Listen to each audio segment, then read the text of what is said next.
அஸ்ஸலாமு அலைக்கும். Welcome to Khairun's kitchen. இன்றைக்கி நம்ம சேனலில் day in my life video தான் பார்க்க போகிறீங்க. பாசிப்பயிறு முளைகட்ட விட்டு ரெடியாக இருக்குது. அதோட ராகியும் முளைகட்ட விட்டு காய போட்டு எடுத்து வச்சுருக்கிறேன்.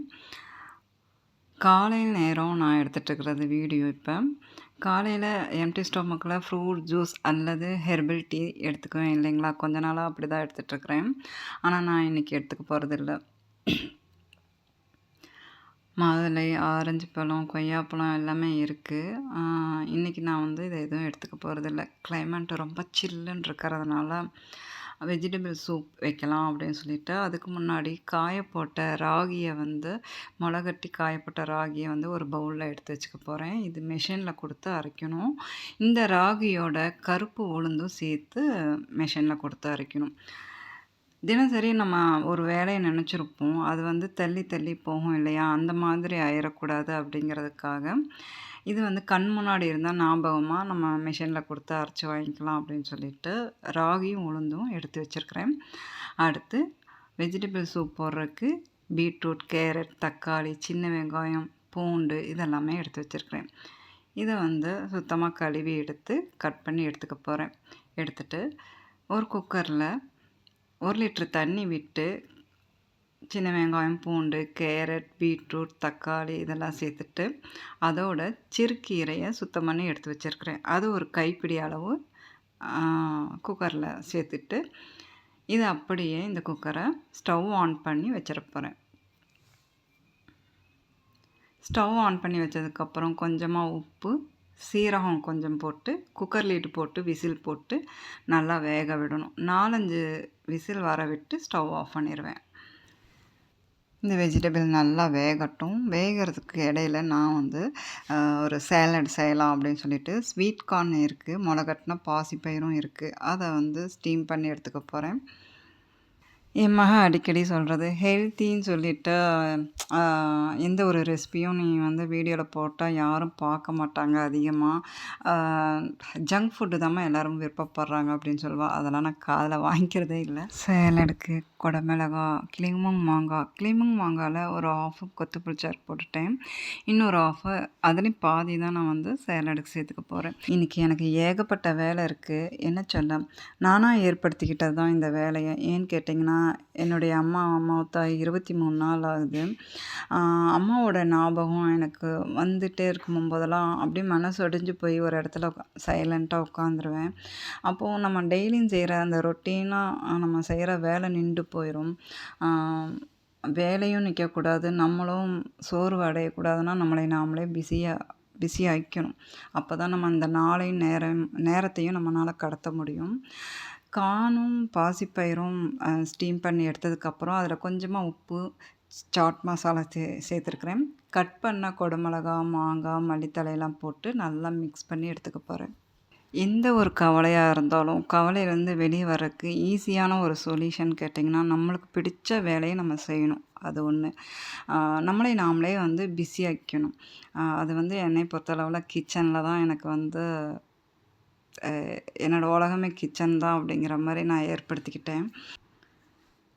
இப்போ காயெல்லாம் நல்லா வெந்திருக்கும். ஸ்டவ் ஆஃப் பண்ணிவிட்டு 10 நிமிஷத்துக்கு அப்புறம் குக்கர் லிட் ஓப்பன் பண்ணிவிட்டு பார்க்கும்போது காய் நல்லா வெந்திருக்கு. நான் இதுக்கு முன்னாடி என்னோடய வீடியோ நீங்கள் ஸ்டார்டிங்லேருந்து பார்க்குறவங்களா இருந்தால் தெரிஞ்சிருக்கும். அடிக்கடி நான் செய்வேன். அதுக்கப்புறம் கொஞ்ச நாள் செய்யறதே இல்லை. அதை அப்படியே விட்டாச்சு. மறுபடியும் இப்போ செய்ய ஆரம்பிச்சிட்டேன். காயெல்லாம் வெந்ததுக்கப்புறம் அந்த தண்ணியை ஃபில்ட்ரு பண்ணி எடுத்துகிட்டு அதை கடைஞ்சிட்டு மறுபடியும் ஃபில்ட்ரு பண்ண தண்ணியை அதில் ஊற்றி நல்லா மசிச்சு விட்டோம்னா நம்மளுக்கு வெஜிடபிள் சூப் ரெடி ஆயிரும். கார்ன் சேலடை ஒரு பவுலில் எடுத்துக்கலாம். அதோட பொடியாக கட் பண்ண சின்ன வெங்காயம் அதையும் இதோடு சேர்த்துட்டு வெஜிடபிள் சூப் ஒரு பவுலில் எடுத்துக்க போகிறேன். பீட்ரூட் போட்டதுனால கலர்ஃபுல்லாக இருக்குங்க. பாருங்கள் எவ்வளோ அழகாக இருக்குது பார்க்குறக்கு. டேஸ்ட்டும் அருமையாக இருக்கும். இதுதான் எங்களுடைய காலை நேர ராஜ உணவாக இருந்தது. அடுத்து லஞ்சுக்கு குக்கரில் ஆயில் விட்டு கட் பண்ணி வச்சுருக்கிற கத்திரிக்காய், தக்காளி சேர்த்துட்டு இஞ்சி, பூண்டு, வெங்காயம், தேங்காய் அரைச்சதையும் சேர்த்துருக்குறேன். அதோட கோழி கழுவி அதையும் சேர்த்துட்டு கல்லுப்பு கொஞ்சம் போட்டு இதோட கறி மசால் பொடி சேர்த்துக்க போகிறேன். 1 பார்ட் சிக்கன் குழம்பு வைக்கலாம் அப்படின்னு சொல்லிட்டு ரொம்ப சீக்கிரமாக முடியணும், டேஸ்ட்டாகவும் இருக்கணும்னா இந்த மாதிரி ட்ரை பண்ணி பாருங்கள். கறி மசால் பொடி 3 ஸ்பூன் அளவு போட்டுட்டு இந்த குக்கரை அப்படியே ஸ்டவ் ஆன் பண்ணி வச்சிட போகிறேன். எதுவுமே தாளிக்கணும், வதங்கணும், வேகணும் அப்படிலாம் இல்லை. எல்லாத்தையும் இந்த மாதிரி போட்டுட்டு ஸ்டவ் ஆன் பண்ணி வச்சிடலாம். உருளைக்கிழங்கு அதையும் ஒன்று கட் பண்ணி போட்டிருக்கிறேன். போட்டுட்டு நல்லா மிக்ஸ் பண்ணி விட்டுட்டு கொஞ்சமாக தண்ணி விட்டு நம்மளுக்கு எந்த அளவுக்கு கிரேவி தண்ணியாட்டம் வேணுமா இல்லை செமி கிரேவியாக வேணுமா எப்படி வேணுங்கிறத நம்மளுடைய சாய்ஸு தான். தண்ணி எந்த அளவுக்கு வேணுமோ அந்த அளவுக்கு தண்ணி விட்டுட்டு நல்லா மிக்ஸ் பண்ணி விட்டுட்டு குக்கர் லீடை போட்டு விசில் போட்டுற வேண்டியதான். 2 விசில் வர விட்டு ஸ்டவ் ஆஃப் பண்ணிடுவேன். அவ்வளோதான். 1 பார்ட் சிக்கன் குழம்பு ரெடி ஆயிரும். டேஸ்ட்டாகவும் இருக்கும். அம்மா மௌத்தாகி 23 நாள் ஆகுதுன்னு சொன்னேன் இல்லைங்களா? 40 ஃபாத்தியா வரைக்குமே தினம் ஒருத்தருக்கு பசி ஆற்றணும். அக்கா அம்மாவை நினச்சி ரொட்டி சுட்டு கொடுத்துட்ருந்தாங்க. அப்புறம் நான் ஒரு வாரத்துக்கு கொடுக்குறேன் அப்படின்னு சொல்லி அக்காட்ட சொல்லியிருந்தேன். சரி அப்படின்னு சொன்னாங்க. அரிசி மாவுலேயும் கொடுக்கலாம், கோதுமை மாவுலேயும் ரொட்டி சுட்டு கொடுக்கலாம். நான் அரிசி மாவில் ரொட்டி சுட்டு கொடுக்கலாம் அப்படின்னு சொல்லிட்டு, இந்த மந்தத்துக்கு இருக்கணும் ரொட்டி. ரொம்ப சன்னமாக இல்லாமல் கொஞ்சம் மந்தமாக ரொட்டி நேர்த்தி சுடணும். பிய்யாமல் சுடணும். அதுதான் ரொம்ப முக்கியம். கொஞ்சம் கூட பிய்யக்கூடாது. பக்குவமாக சுட்டு எடுக்கிறது தான் இதில் விஷயமா இருக்குது. கோழி குழம்பும் ரெடி ஆயிடுச்சு. 1 பார்ட் சிக்கன் குழம்பு ரெடி ஆயிடுச்சு பாருங்கள். இதில் கத்திரிக்காய் மேலே மிதங்குற மாதிரி இருக்கும். அந்த கத்திரிக்காய் கரண்டியால் நல்லா மசிச்சு விட்டுக்கணும். நல்லா மசிச்சு விட்டோம்னா இந்த குழம்பு திக்காயிரும். டேஸ்ட்டும் கொடுக்கும். வீட்டு பக்கத்தில் இருக்கிறவங்களுக்கும் கொடுக்கலாம், உற்றார் உறவினருக்கும் கொடுக்கலாம். நான் தினம் ஒருத்தருக்கு கொடுத்துட்ருக்குறேன் அம்மாவை நினச்சி. ரொட்டி ஒரு பிளேட்டில் வச்சு, கோழி குழம்பு ஒரு பவுலில் வச்சு, அதை அப்படியே ஒரு லிட்டு போட்டு ஒரு ஃபேமிலிக்கு அப்படியே கொடுத்துட்டேன். அடுத்து லன்ச்சு நாங்கள் ரொட்டி தான் எடுத்துக்கிட்டோம். ரைஸ் குக் பண்ணல. இது மீதமாயிரும் அப்படிங்கிறதுனால இந்த கோழி குழம்பு ரொட்டியும் வச்சுக்கிட்டோம். அடுத்து ஈவினிங் ஸ்நாக்ஸ் என்ன செய்யலாம் அப்படின்னு சொல்லி புக்கை பார்த்து ஆலு பன்னீர் கட்லெட் செய்கிறேம்மா அப்படின்னு சொல்லி ஸ்டார்ட் பண்ணான்.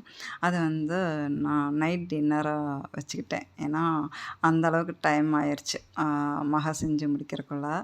இருந்தாலும் பரவாயில்ல, பொறுமையாக செஞ்சாலும் டேஸ்ட்டாக செஞ்சுருந்தா ரொம்ப சந்தோஷமாக இருந்தது. நான் ரெஸ்ட் எடுக்க போயிட்டேன். மக்ரிப் தொழுததுக்கப்புறம் ஓதணும். 40 ஃபாத்தியாக்குள்ளே ஹத்தம் முடிக்கணும் அப்படிங்கிறதுனால நான் மக்ரிப் தொழுததுக்கப்புறம் ஓத உட்காந்துட்டேன். அதனால் எனக்கு கிச்சனுக்கு வர முடியல. ஆலு பன்னீர் கட்லெட் ரெடி பண்ணி, க்ரீன் சட்னி ரெடி பண்ணி, தர்பூசணி ஜூஸும் ரெடி பண்ணி கொண்டு வச்சா பாருங்கள். ரொம்ப ஹாப்பியாக இருந்துச்சு. ஒன்று பார்த்து பார்த்து நம்மளுக்காக செஞ்சு கொண்டு கையில் கொடுத்து நம்ம முகத்தை பார்க்கும்போது அதை நம்ம சாப்பிட்றதுக்கு முன்னாடி அவங்க முகத்தை பார்க்குறோம் பாருங்கள். அவ்வளோ ஹாப்பியாக இருந்தது எனக்கு. ரொம்ப நல்லா இருந்தது உண்மையாலுமே. அடுத்து இந்த சிக்கன் கிரேவி வீடியோ இன்ஷா அல்லாஹ் அடுத்த வீடியோவில் பார்க்கலாம். கண்டிப்பாக பாருங்கள்.